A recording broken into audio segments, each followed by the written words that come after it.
one of the topics that seems to get a good deal of press is the removal of the backfill.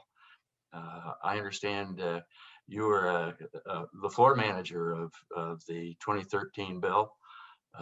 Would you share some background and information? I'd be happy to, Art. Yes, in 2013, the Republicans controlled the Iowa House and the Democrats controlled the Iowa Senate. And of course, Governor Branstad was our governor. And the bill that passed in 2013 was Senate File 295.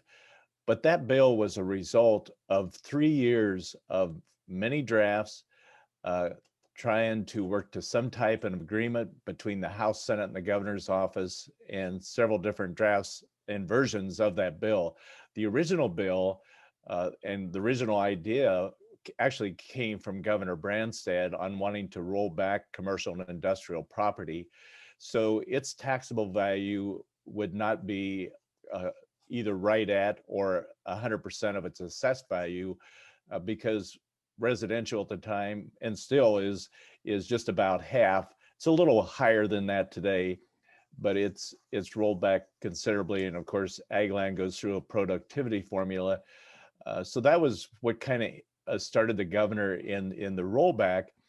And the first several versions of the bill did not include any backfill to local governments.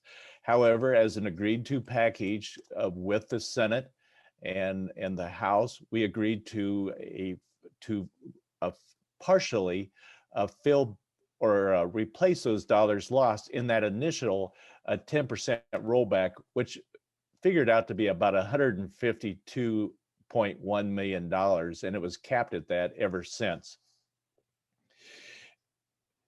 You could ask the 150 legislators what their recollection of or what their intent was on voting for or against that property or commercial replacement dollars, and you'll probably get at least 150 different answers on what it was. But the original thought from our standpoint, and I can only speak really for myself, was the main purpose of the backfill was a transition in getting them through that initial 10% rollback, knowing that for a few years, it could reduce some property tax dollars or put a burden on some other property tax payers. But as assessments grow and taxable values grow, it has far surpassed what the initial 10% rollback was at that time. And so when asked back in 2013 if I could guarantee that the backfill or replacement dollars would go on into perpetuity, I would remind them that one legislative body cannot tie the hands of a future legislative body. Although what we would do is make that $152.1 million in 2013 a limited standing appropriation. And I said, by doing that, it will take a future legislature to debate and to take a vote on whether they wanted to remove or thought they should remove it at that time. And that's what it was. A future legislative body, which happens to be in 2021. Many weren't here in 2013, took that vote and to remove the backfill. And I think they did it in a very responsible way.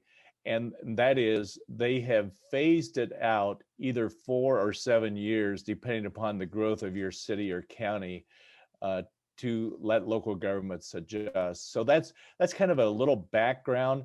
I certainly could go on for a couple hours on all the drafts that we went through, but that's a little background on how the backfill started, Art. That's really helpful because there are some, who are quick to pull a sword and say that the legislature reneged on a previous promise. It comes up with respect to the mental health funding, which has been taken off the property tax rolls and changed to the state. But I think as you go through it, the fact that it was capped and established at 152.1 million certainly was a clear expression that it's not going to go up. it's going to be Mhm. fixed. And as assessments go up, you better look for another source, right? Is that fair to Correct. say, Tom? It is fair to say. And as the bill was written clear back in 2013, the way it actually plays out is the cities and counties that were growing the most, especially in that commercial and industrial area, ended up getting a little bigger percentage of that rollback, bigger percentage of the 152 million, which was really squeezing some of the slower growing areas out, which would really be in direct conflict of the original intent. But that's just a non-intended consequence. The the offset is going to be 4 to 7 years, you mentioned. So Mhm. the faster growing municipalities, taxable areas, uh, will have it phased out over 4 years and the balance over 7 years. Uh, uh, Correct. I'm not familiar. How do they determine that? Or is it on a percentage basis? The highest 50% get phased out faster than the lower 50%, or is there some identification of how which which group you fall into? Yes, the bill lays that out, and I will tell you, I haven't read that portion of the bill, reread that portion of the bill for 3 or 4 weeks, so I'm not even going to begin to lay out how it spells that out. But it does spell it out on which group you would fall into. I'll make sure that we get that on the website and get the whole bill out Mhm. there. Again, with 28 divisions, in backfill being division number 26, uh, it's uh, it's full of things. Tom, any overall uh, views on this legislation? I understand, for instance, that the governor feels that possibly this is just a step in what might become additional reforms. Any insight, any comments on that? I think one thing we might look for in the near future is we know on the individual side that the top rate gets reduced down to, I believe, 6.5%, but they also eliminate the ability to deduct your federal tax liability, better known as federal deductibility. So there will be a percentage of Iowans that will see their effective tax rate increase at a 6.5% marginal uh, top rate. Now, if they're married and filing jointly in Iowa, uh, that 75,000 top bracket will now go to 150,000. So that will help offset it. But I would guess, Art, that we'll see that some attempt by the governor and the legislature next year, possibly lowering that top rate down, maybe even another full percentage or more if they can. We also know that in 2017, Senate File or in 2018, Senate File 2417, the legislature also established reducing the corporate tax rate, which dropped in 2020, and that top rate went from 12% down to 9.8. There again, getting rid of federal deductibility. So it wasn't so much of a tax reduction; it was just a reshuffling of the deck chairs, and they were able to lower the rate by giving up the deduction. So I would look for, and we certainly will be working for, a reduction in the corporate income tax as well, because while Iowa did have the top rate in the nation, uh, we're now, I think, down almost the top fourth of the nation or something like that. In other words, it did not improve our tax climate at all in Iowa. So I'd be looking for a reduction in the corporate tax rate as well, Art. Tom, one of the things the governor proposed last year was the possibility of a 1 cent sales tax. Uh, the thought behind that was a portion of that would go to the unfunded uh, desire of the state uh, to do some environmental things. There was a portion of it that was to fund mental health, which now has been, take that off the property tax rolls. That's been completed. And then there was another, I think, 4/5 that was available for other sources. Do you have any sense for what where that 1 cent sales tax issue might be? I know we're coming into an election year, and it's always tough to raise taxes in that environment, but any observations on how that funding might, the sales tax discussion might go?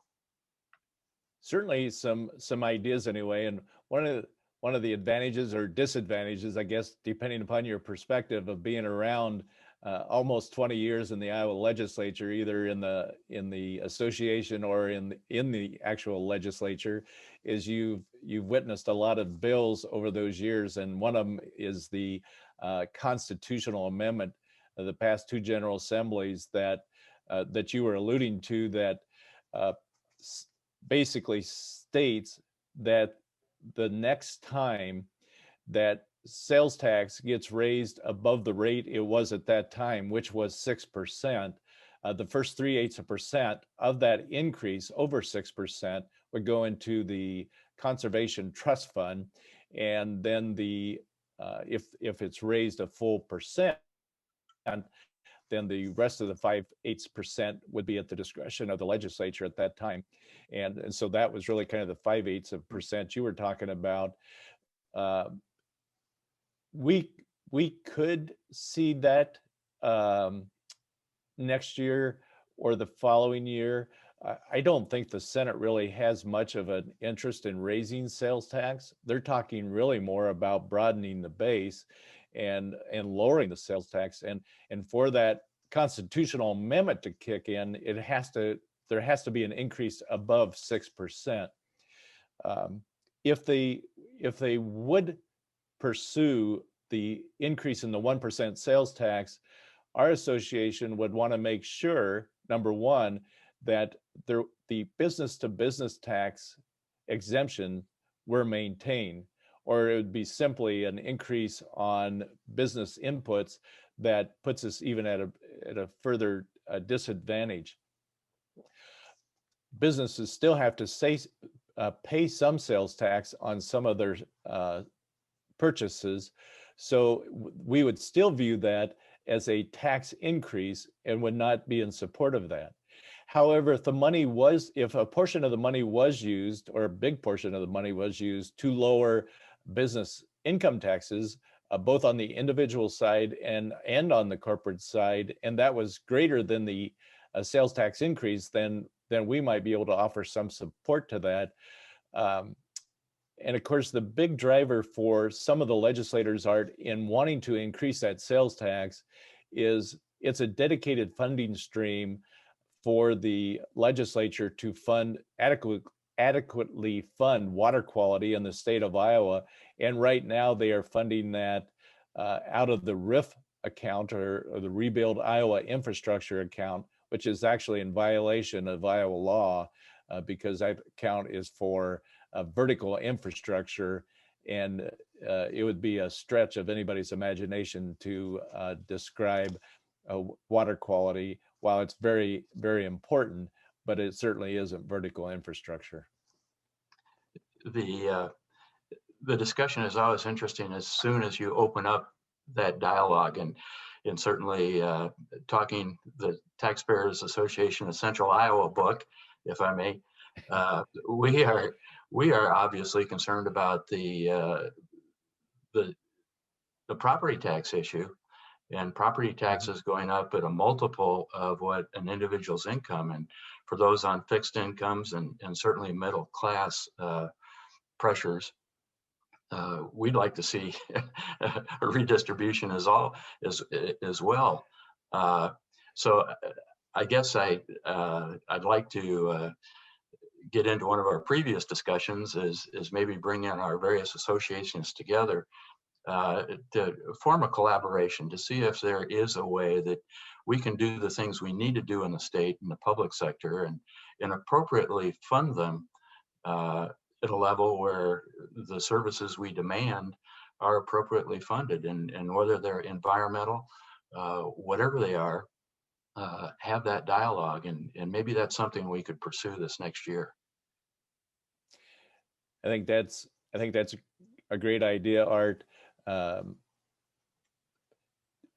the one thing we always got to continue to remind ourselves and others, and maybe some of those in elected officials, is that the bottom line is anytime you increase an expenditure at the government level, no matter which level it is paid for simply by taxpayers, and taxpayers only have an ability to pay so much.